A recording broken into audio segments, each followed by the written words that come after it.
C is a powerful language. It is used to build many different things. Operating systems and complex software use C. Learning C gives you a strong foundation in programming. It helps you understand how software interacts with hardware. C is known for its speed and efficiency. C is a high-level language, but it's close to the hardware. This means you have a lot of control over your programs. You can manage memory directly. This makes C ideal for system programming and resource-intensive tasks. Many other programming languages are influenced by C. Learning C will make it easier to learn languages like C++, Java, and Python. C is widely used. There are many resources available to help you learn. You can find online tutorials, courses, and communities. C has a large and active community.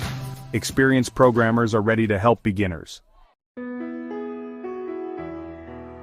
Let's start by writing our first C program. This program will display the text "Hello World" on the screen. #include int main.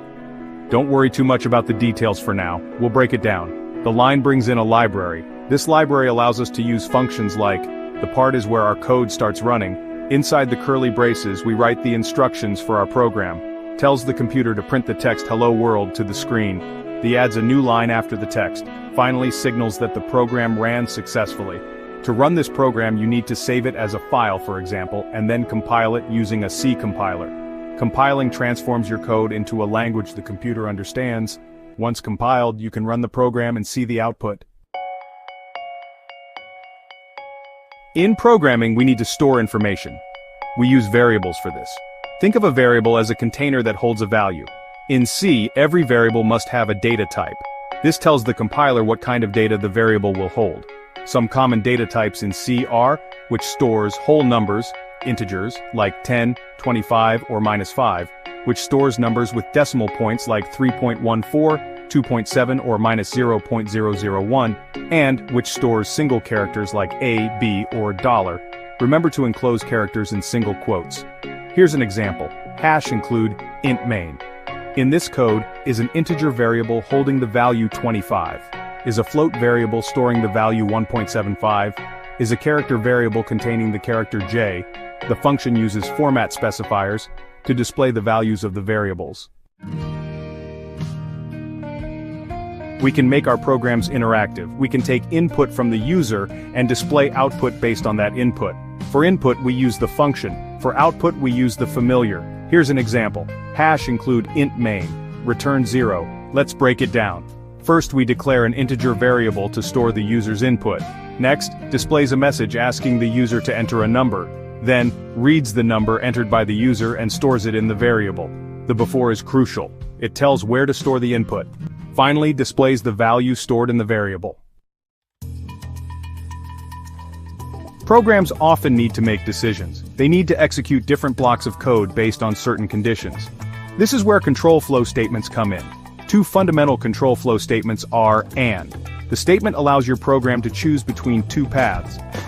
#include int main, if age =18, print, you are eligible to vote, n, else, print, you are not eligible to vote yet, n. In this code, 1, the program asks the user for their age.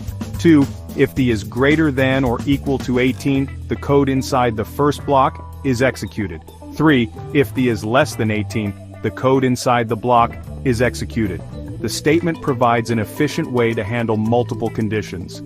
#include int main, print of enter a day number 1 to 7, scanf %d and day, switch day, case 1 print of Monday and break, // add cases for days 4 to 6, case 7, print Sunday and break.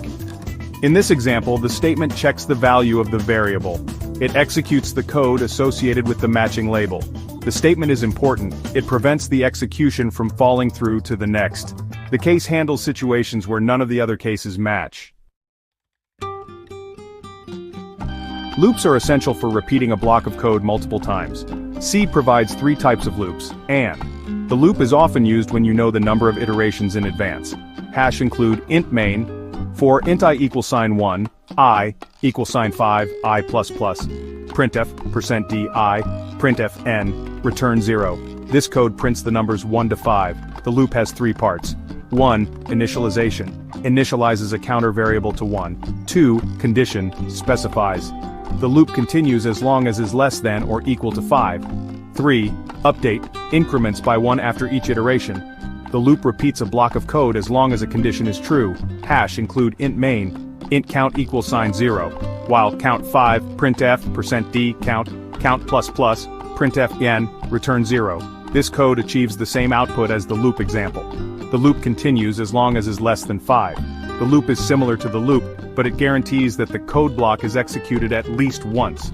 Hash include int main, int num, do print, enter a positive number, scanf, %d, hash, while num, equal sign 0, print, you entered %d and num, return 0. In this example, the loop continues to ask the user for a positive number until a positive number is entered. As our programs grow larger, it's important to keep them organized and manageable. Functions help us achieve this. A function is a block of code that performs a specific task. Hash includes // function to calculate the area of a rectangle, int calculate area, int length, int width, int area equals sign length asterisk width, return area, int main, int L equals sign 5, W equals sign 10, int area equals sign calculate area LW, printf, area of the rectangle %dn area, return 0. In this code, 1. We define a function that takes 2 integers and as arguments and returns the calculated area as an integer. 2. In the function, we call the function, passing the values of and. The returned area is stored in the variable. 3. Finally, we print the calculated area. Functions promote code reusability. You can call the same function from different parts of your program. Arrays and pointers are powerful tools in C. They allow you to work with collections of data efficiently. Arrays. An array is a contiguous block of memory that stores elements of the same data type.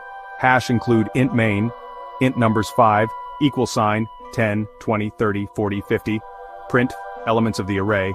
4, int I equals sign 0, I, 5, I++, printf, %d, numbers I, return 0. In this code, 1. Declares an array name that can hold 5 integers. 2. We initialize the array with values.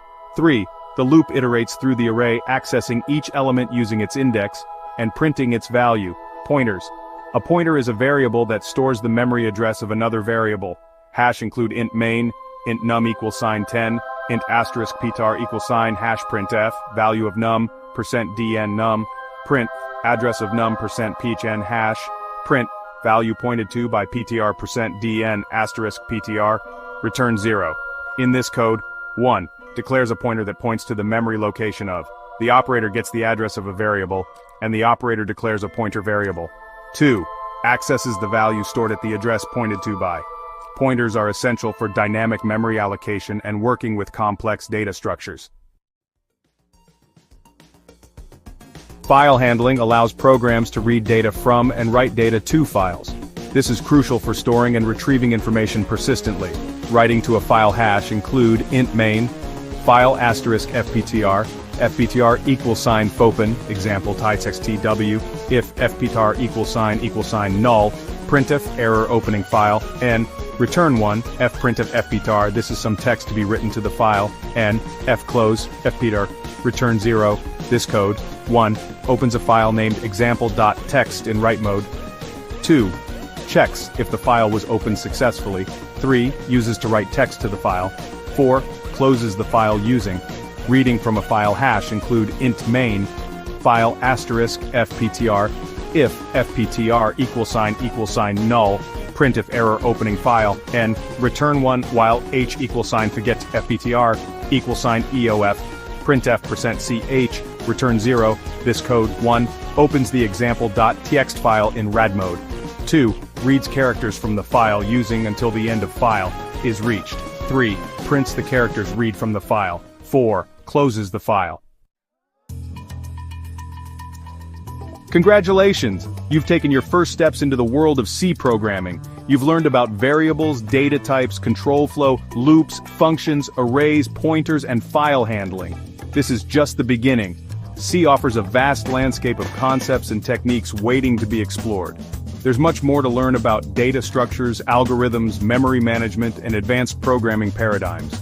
The key is to keep practicing, experimenting, and building upon the foundational knowledge you've gained. Remember, every expert programmer was once a beginner. Embrace the challenges and celebrate your progress as you continue your journey into the exciting world of C programming.